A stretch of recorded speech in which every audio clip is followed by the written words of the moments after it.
And I'll call this meeting of the Champaign-Urbana Cable Commission to Cable and Telecommunications Commission to order on Thursday, October 15th at 3:30 p.m. Would the clerk call the roll? Yes. Chair Folk. Present. Commissioner Wadsworth. Here. Commissioner Lukeman. Here. Commissioner Foster. Here. Commissioners Cinder and Rosales notified me they would not be here. And Commissioner Walker is not here either. We have a quorum. It sounds like the audio in here is a little loud. Could the people in back turn it down just a little bit? Okay, moving on to modifications to and approval of the agenda. Do we have any requested modifications to the agenda? Okay. Do I have a motion to approve it? So moved. And I'll second. Okay. All in favor? Aye. Aye. Any opposed? No? Okay. The agenda is approved, and moving on to approval of minutes from January 15th, 2015 and April 16th, 2015.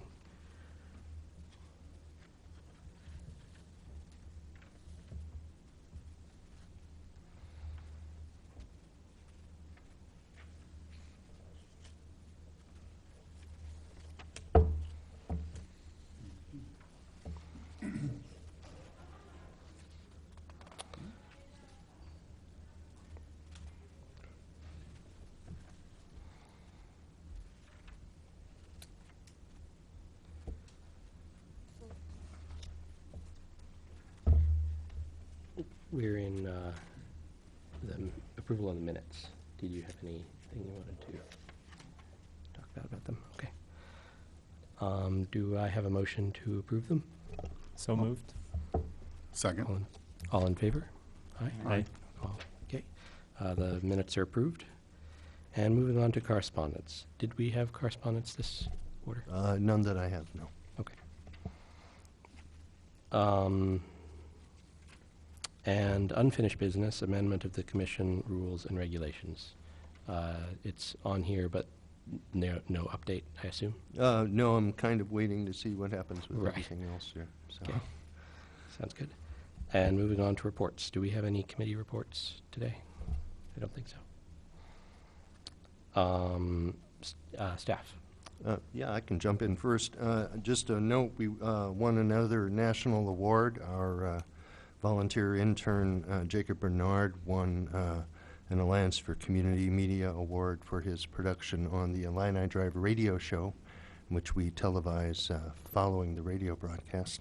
So we were very pleased about that. Jacob works very hard and does a lot to document daily life and music in our communities. So we were very happy about that. We have, UPTV has received permission to begin a community fund, a non-endowed fund with the Community Foundation of East Central Illinois. We've received approval. We're just waiting on signatures for that.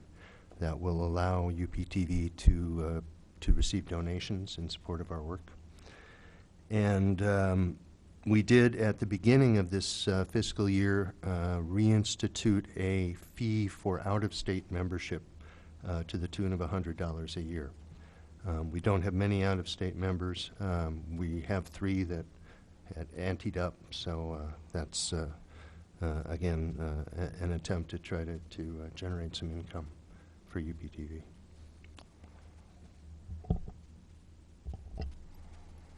The CGTV channel report is in your packet.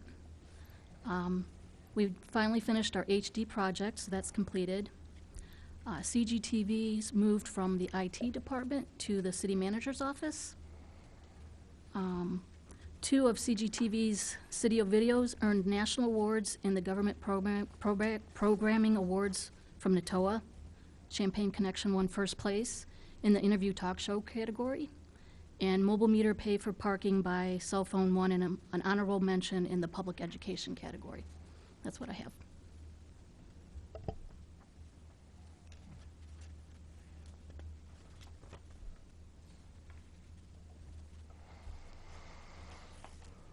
Okay. Okay, and moving on to operator reports. I don't think we were...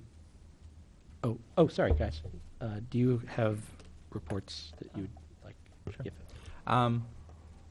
Kind of business as usual at Parkland. The big thing that we're working on right now is we are in the process of trying to get everything together for a big equipment upgrade as far as our playback system.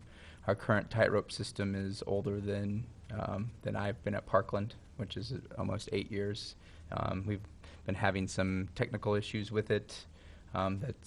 So we've pretty much priced out equipment. Have had people come in and spec out different things that we might need equipment-wise, because we're trying to teeter on that. Of course, that HD standard def edge, and try to get stuff that we can use that we can send us up to HD once we have that ability. So that's kind of what is the big thing at Parkland right now, just trying to get equipment spec'd out and make the transition to a new playback system. Sure. At the U of I, live student news broadcasts have started for the semester. This semester, their schedule is every Tuesday at 5:30 is the senior advanced news class. They do a half-hour live show. For those of you who haven't tuned in, it's fully with it's a full news program with anchors and live segments and weather, etc. And also the less advanced broadcast journalism classes air live now on Wednesdays at 11 a.m. and 3 p.m. with copious reruns throughout the week. And they produce 15-minute shows each, which is nice because we haven't had that prior to last year. It was just the senior class that was running live shows. But now we have a lot of kids doing it. And that's the big news. Other than that, we've been re-airing some of the great Big Ten documentaries that Public Affairs produces, Tim Harton and Allison Wood. And that's about it. And moving on to operator reports, neither of our operators are here to give an in-person report, and I don't think it's time for either of their... Yeah, Chris Warwick sent a note saying he would not be able to attend. And moving on to new business, the proposed ordinance repeal. So this is a pretty big one for this commission. Basically, the City of Urbana has proposed to remove the Cable Commission language from its ordinance, which would basically eliminate this commission. And I think I wanted, I thought a little bit about how to approach this. It's kind of weird talking about your own, future death or whatever. I wanted to go through the commissioners and see what your thoughts are. It's a proposal. It's not yet been voted on, and I think we have to decide whether we want to voice either an opinion or a recommendation to either go forward with the change or do a different change or what. And I'll start at that end. Well, being relatively new to the commission, I'm a little surprised that we didn't last a little longer than a year, but I guess that's all right. I think with things the way they are, it may make a lot of sense. I don't have any real reason to say that we should necessarily continue with it. I did find, though, that it was a little disappointing when it came to the ITV3 that we weren't brought in to help at all on that. It seemed like they ignored this commission for that, and there probably was some areas that we perhaps could have been very insightful and helpful. But other than that, I think I'm too new to really have much of a vested interest, and just glad I could serve when I did, and I hope that means we can still do things with UpTV if this goes away. So, but I don't know, I mean, with the different ordinances, I'm not understanding that well enough to really know if that covers what this commission really, you know, made decisions or helped to make decisions for. So maybe you could lend some more to that, or, Sure. but I'm not expecting you to go into a dissertation about it either, Mr. Well, the legal powers of this commission to regulate the cable industry are minimal. Especially More now than they were when it was initially founded. But even back then, it was its primary value is in being a venue for the operators, both of the cable plants and of the PEG channels, to be able to come together and a focus point for the public to provide some level of oversight on what's going on by people that have a specific interest in this topic. I don't know if that justifies a commission. I don't know if it justifies a quarterly commission. Maybe it justifies a yearly symposium on the topic or something like that, or a commission that is dormant except as issues, with only special and not regular meetings. But I have to say, echoing what you said about the ITV3, the basic problem is that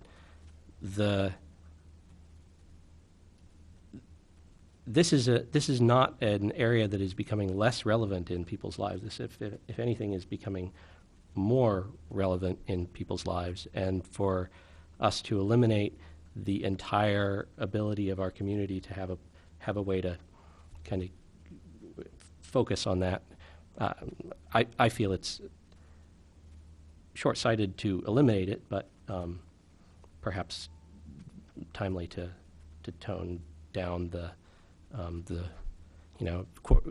definitely there's little to do on a quarterly basis. Perhaps more on an annual basis would be things like evaluating whether the franchisees are doing what they have said they will do. There's very little opportunity for that other than in this commission for the cities. So it's I guess my response and kind of statement on the topic. Well, thank you for that, and that does help clarify a little of what I maybe had, but I think I'll refrain at this point and see what others think.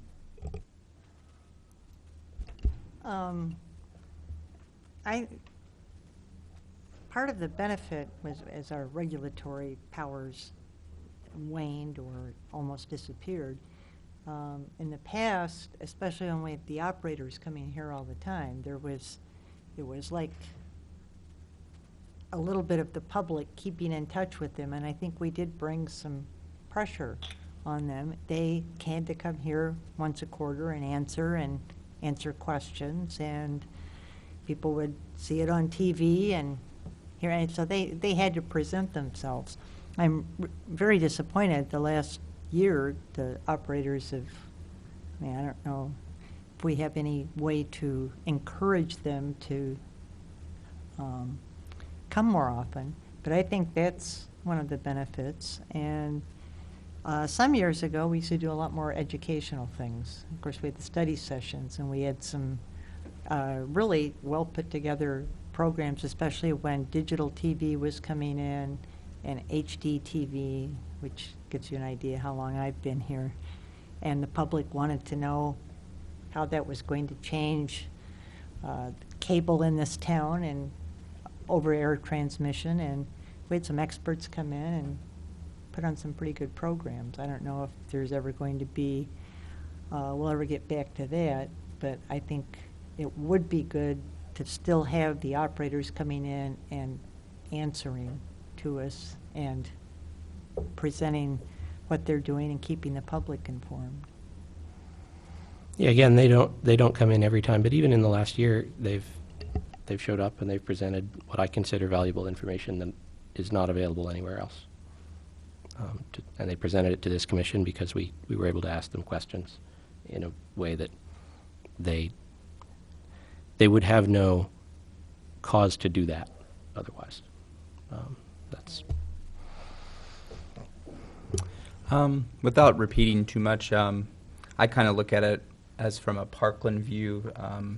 I do see the advantage of when we do get a new operator like ITV, for example, being able to be on top of that and be able to see what is needed for Parkland, U of I, Champaign-Urbana to get their channel onto that system. I'm worried without this that it is something that may be lost. The cities kind of have the ability to do that themselves, negotiate as they're negotiating with the cable provider, but U of I and Parkland might be kind of left out to dry or have to kind of figure out a way to do that stuff themselves. So I do get worried a little bit in that regard.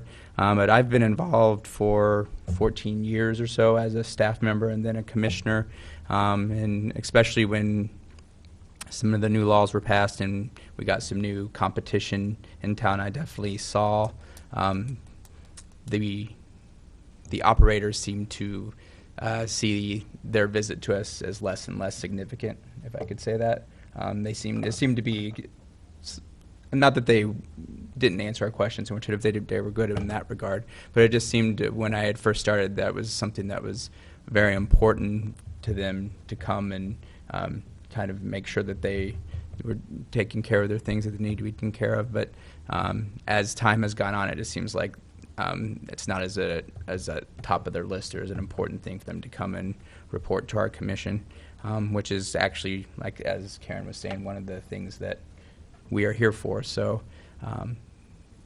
it's kind of a tough thing, but if we're here to try to do that and they're not even here to talk to us, it's a tough way to defend yourself if your purpose is to talk to the operators, but the operators aren't as interested in talking to you. So it's a tough position. Yeah, I was appointed to this board just a little over 4 years ago, and it seemed like, aside from ITV3, just about everything salient happened just before or long before I joined this commission. But other than that, I mostly echo Chris's statements. Like, it was extremely helpful to be a part of this commission when the ITV3 transfer, started happening, and kind of get my ears to the ground as to what that means. But then again, the U of I doesn't have as many interests in the franchise agreements as the other commissioners might.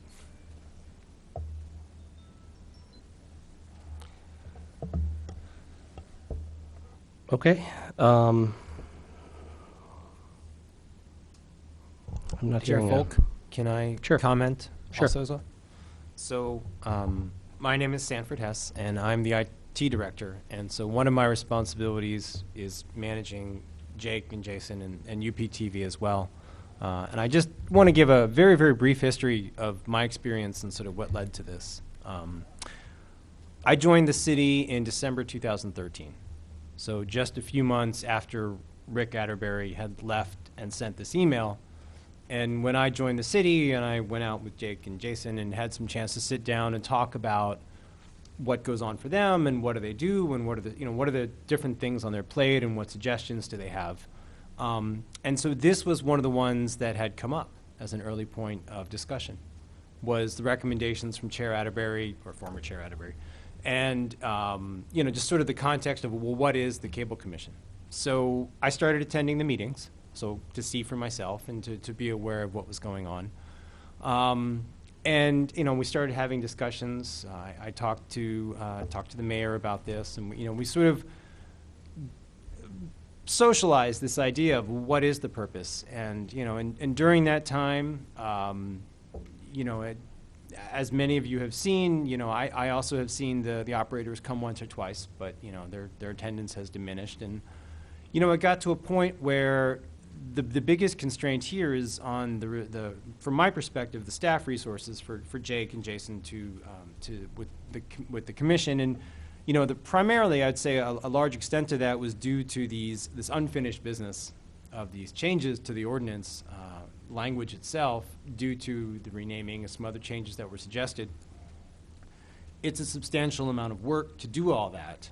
And at the same time, we were having this other discussion of, well, do we want to have the commission continue? And so that's, obviously that's one of the things that led to the changes not being a huge priority.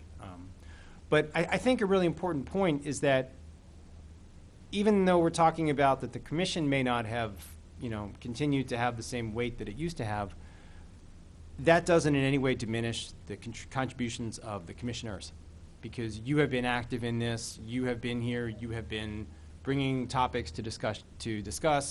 And so I think that's an important point, is that even though this commission may not be as relevant as it used to be, we really value the time and effort that all of you have put into this. And that was a real reason that we wanted to give you this opportunity to discuss this memo, which has not gone out to council yet. So we have prepared an ordinance to go to council. We prepared a memo for council. We will try to get it on a November date, but we did want to have the opportunity to discuss this as a commission first for just this purpose. So that's just a little bit of the context of how we got to here today. Any questions for Jake from anyone else? I mean, Sanford. Anyone else? So I'm secure in my own happiness with my contributions in the past. My concern with this is only regarding the future. I'm not, I don't in any way really frankly care whether it's appreciated what I did, but I'm happy that I did it. My concern is when this kind of stuff does not change on a day-to-day basis, but it is very, very important to the lives of people going forward. And so what is your vision for how, without a commission to provide that focus point, how are you imagining that the communities will be able to stay at the forefront of this kind of stuff? If you haven't been on this commission, or you haven't been related to the city long enough to know, but Karen has, that it was because of commissions like this that we were able to negotiate some of the more some stronger provisions in our contracts in the past. And it's probably because of the lack of involvement of this commission that you got such a weak provision in your ITV3 franchise, quite frankly. So do you have a view on, how is the city going to manage that how for its citizens, how is it going to maintain a focus on improving that kind of thing in the future? I also mentioned that the UC2B thing came out of this commission, so it would not have likely happened if it had not been for the existence of this commission and the Broadband Access Committee at that time. So, comments there. No, those are excellent points. I would say I envision one thing in the short term, and then from a long-term perspective, but this is an open discussion. In the short term, we plan to continue to be a conduit for complaints to the cable operators.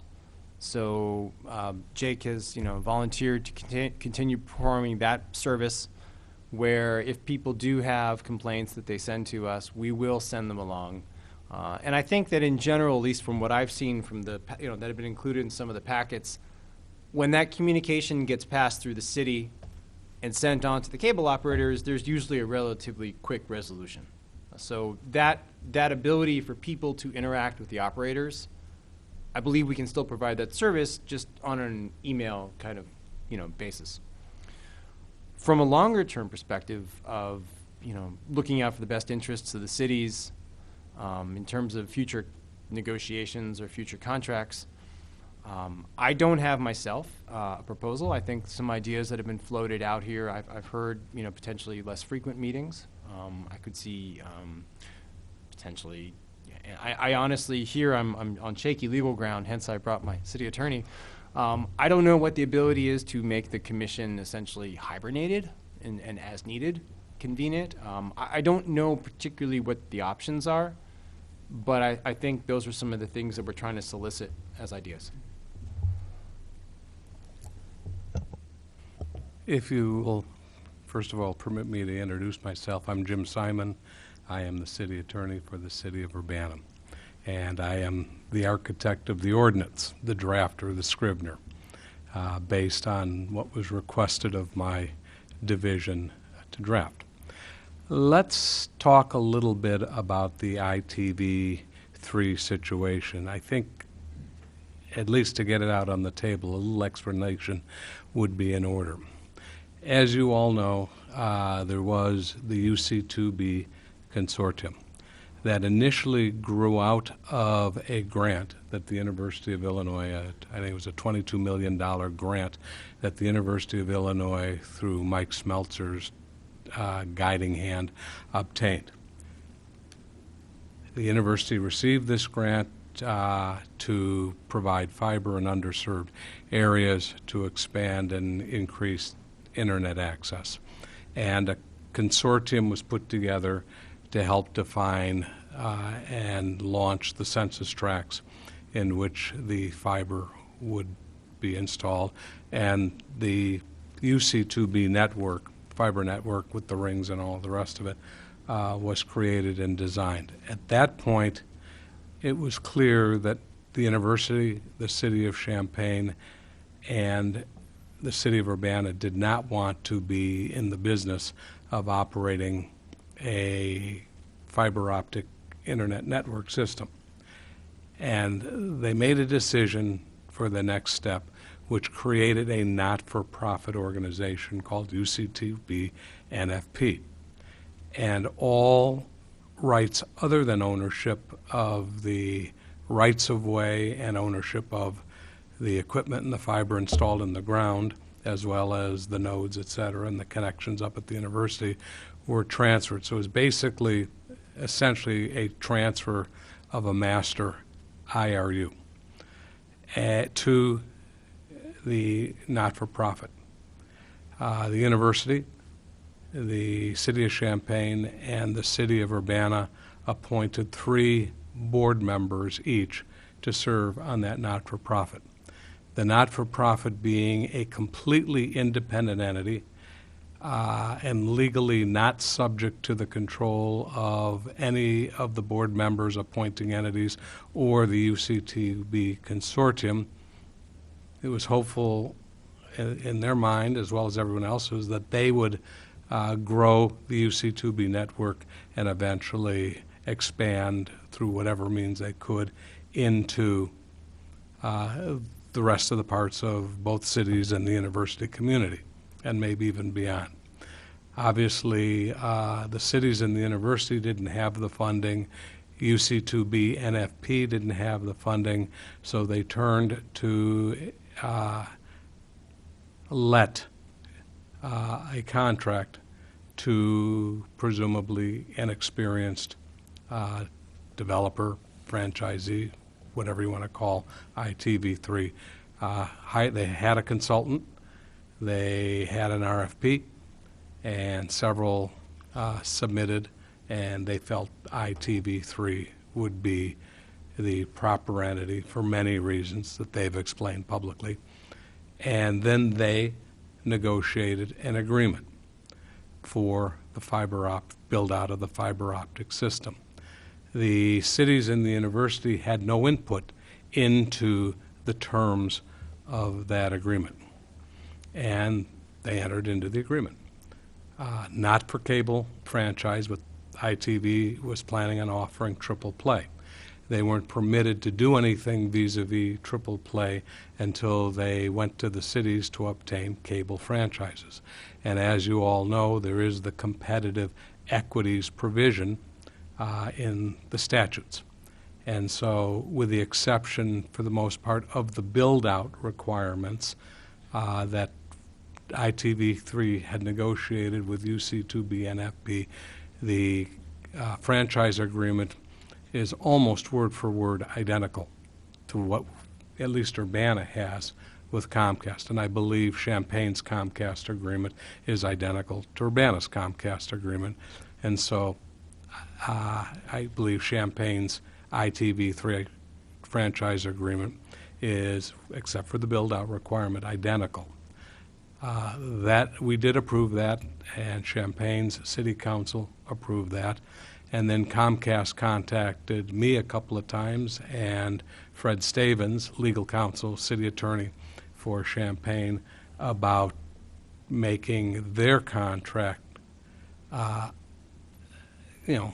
identical to the ITV3 contract. And we said, that's fine, that's what you want, knowing that most of Comcast had built out most of the cities, and I'm not sure about the university. I don't know who builds out the university in terms of cable.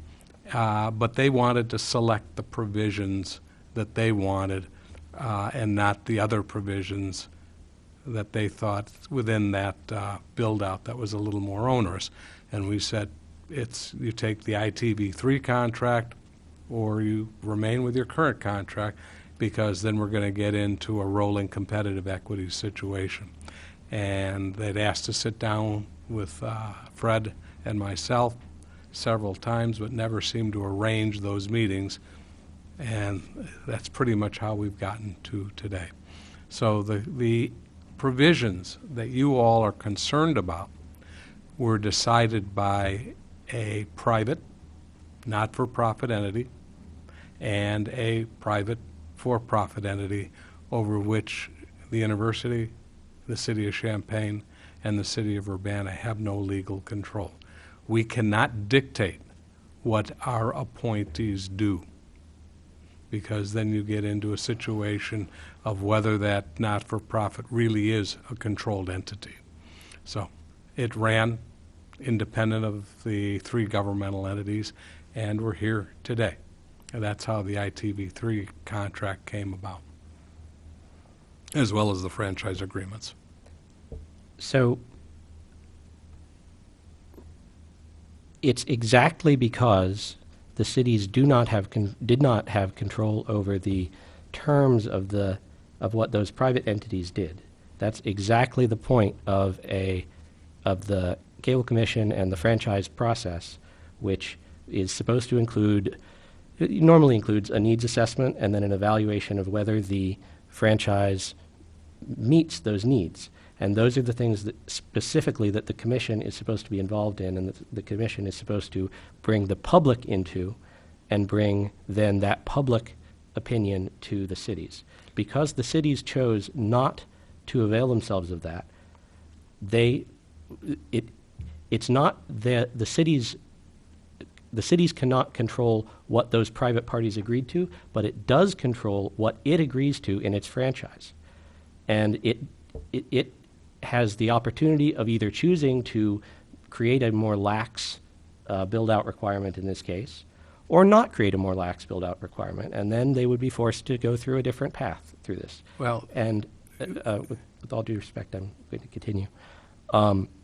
It is not at all correct to say that the fact that the cities don't control the terms of the agreement of those private parties is a reason not to have the cities exercise what control they do have over the franchise process. It's quite the opposite. That is the one point at which the cities could have controlled that situation and chose not to.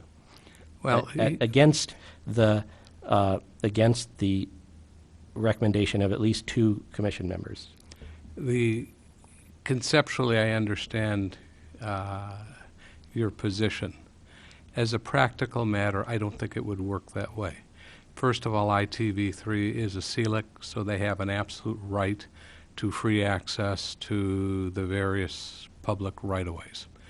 I don't think they were planning on installing cable for cable television, something else for telephone, and yet expand the fiber optic for the network.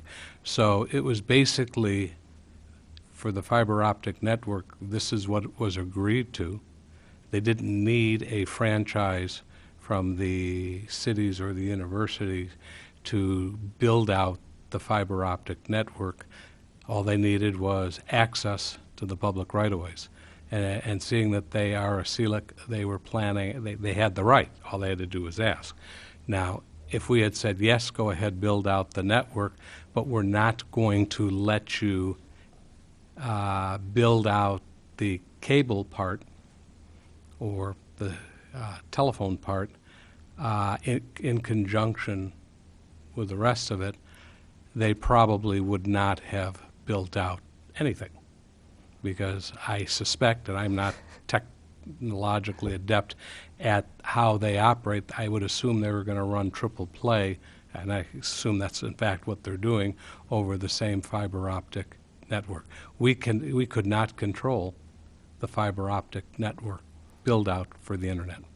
So you just, this is exactly why it's important to have a public, not part of the government, but part of the public involved in this conversation. Because the conclusions that you have drawn there do not follow from the premises that you just claimed.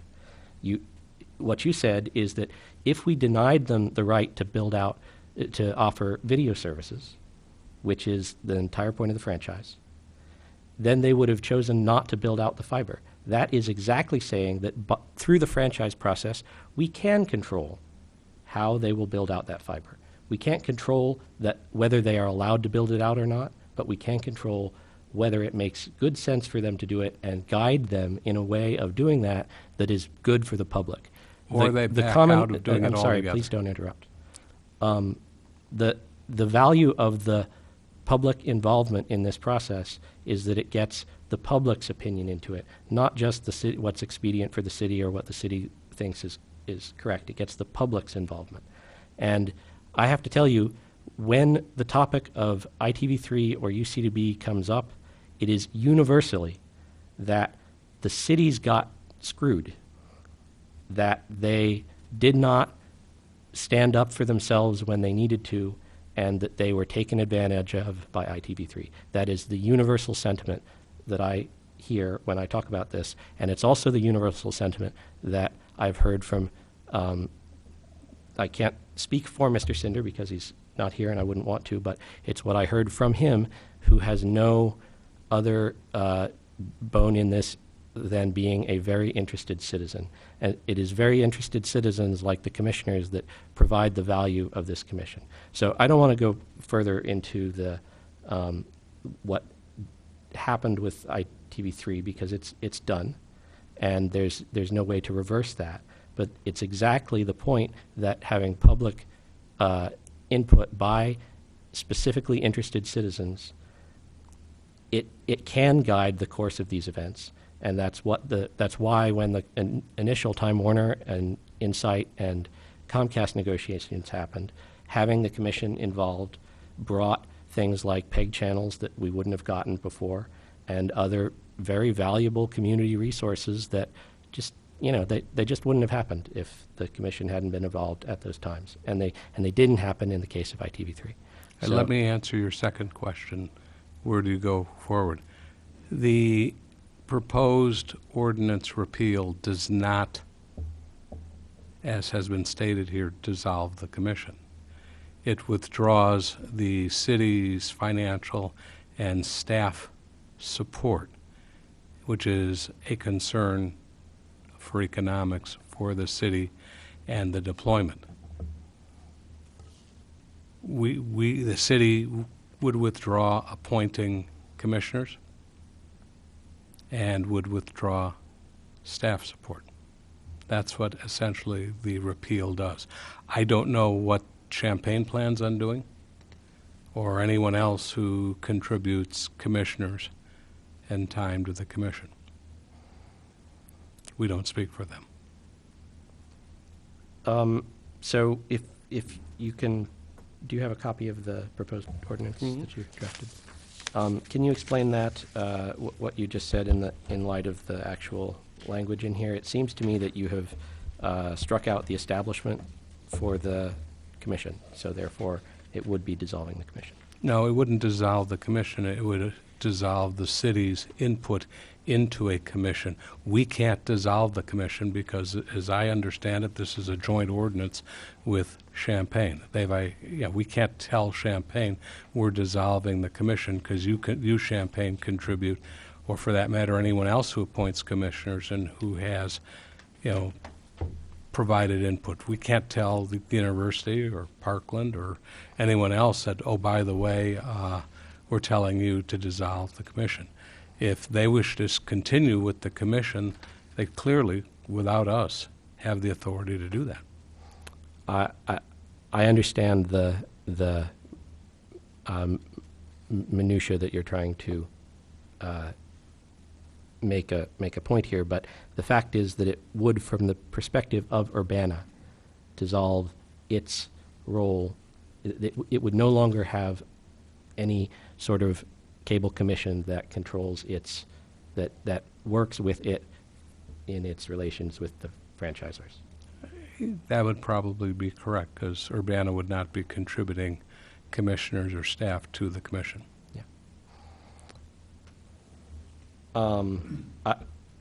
We could ask about Champaign, but I think it's pretty clear from previous conversations that likely if Urbana did this, then Champaign would do something similar. Is that accurate? I also can't speak for my city council. We have not brought this before them or sought their input at all on it. Clearly, there is a history on the books where we did bring it forward to our council before with the staff's recommendation to do similar to what Urbana is doing. That resolution was tabled and never picked back up.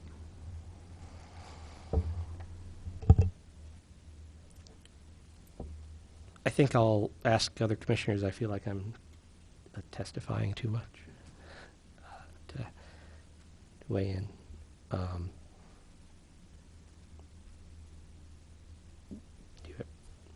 Well, I just want to say, I mean, again, this comes back to, being relatively new here. I thought that these were the things that we would make a difference on, would be helpful at better understanding the situation and being able to relay that to others, and also having a community forum here. I don't know, it's very confusing and convoluted to me still without all the information to know exactly what went on with the whole ITV3 and so forth and this build out. But again, I wasn't ever offered any choice in the matter, and I never really heard anything except what I hear in the news, and it's pretty much all over and done with. If that's the way that the cities want to do the business in the future, I guess there isn't really a need or a strong need for that. I still think we could make communication channels with the various divisions, and Parkland and U of I, I'm sure, would want to keep those going. Certainly would be willing to continue on and meet a little less frequently if that would help the staff, but it appears from the language that they're not inclined to send or have any money or open even this room for us to meet in. So with that put forth, I guess we're at the the fate of what the commission wants to do, the city. So I don't know an awful lot more about it to say anything intelligently, so I'll be quiet now. Karen, do you have anything that you would suggest that the commission do specifically with regard to this proposal? No, I just had a question about, this is 12 pages. So all of these 12 pages are doing the same thing, just saying the city of Urbana doesn't want to support the cable commission anymore. Okay. That was a lot of staff time right there. Very complicated.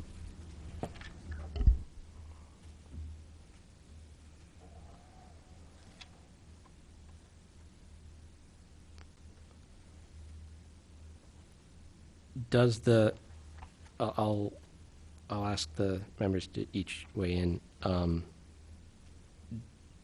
Do you want this commission to put together a response to the memo or a recommendation for a path forward or to have further conversations with the staff. Those are three different things. So let's take it as a general. Do the commissioners want this commission to make any reaction to this, the information that we've been given to Sanford, an official communication to the city council, or perhaps to staff prior to going to the city council, without detail on what that would be? I'd like each of the commissioners to say yea or nay whether they'd like us to provide some sort of feedback or response. And I'll start that in. Yeah, I think we have to. Okay. I think we have to, because if you don't, it's just like saying, yeah, we shouldn't have been here the last 5 years. We don't care. And I think whether we care if it goes on or not, whether that's a big deal, I think we care about at least making people understand what we have been doing. I also feel we should. I definitely feel we should. We need to at least, take a stand as far as letting people know that, there is an importance and reasoning for the commission, and that if we don't say anything, then we're pretty much just like saying, well, we weren't important in the first place. Okay. Yeah, I think if for no other reason but just kind of to lay out the important things that this commission has been done in a succinct manner, and also operational things like, my main concern is UI7's contact with the cities, to know that that exists in this way, at least at the point at which this commission was shut down. I think it's important to have some sort of document. Okay. I would specifically like to try and have Mr. Cinder here for that conversation. So I don't want to propose that we hash out exactly what our response would be today. That means we need to set a special meeting or two in the next 2 weeks, basically. And do we do that here, or can we do that offline? I would suggest a doodle poll would be the best way to make sure that that actually happens. Okay. So I can conduct that, and we can find a date for that. Okay, great. Then we'll do that. Would you wish 1 or 2 meetings? I think that there needs to be some conversation with the both cities' staff on the topic to see what could be done to limit the. Certainly there are things that should be changed about the commission. That's why we had a whole process on looking at the rules and regs. But if there are ways that we could preserve the things that the commissioners feel are valuable, and the city, well, it's really the city. If we can make a point of what we believe the city should feel is valuable, and then they can get them to agree on what that would be, and then so I think let's make it 2, and if we don't need 2, then we don't need to. Do you wish me to invite anyone other than the commissioners? Please invite Jeff,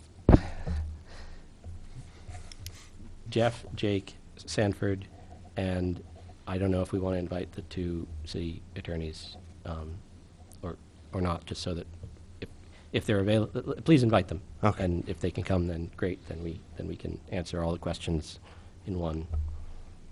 At one time. Okay. Are there any other commissioner notes on that topic? I don't know how you move on from a topic. I guess we table that topic for a future meeting if such occurs. Audience participation, we don't have any. And commissioners' comments, I'll just go through if you'd like to say anything. Nothing more for me.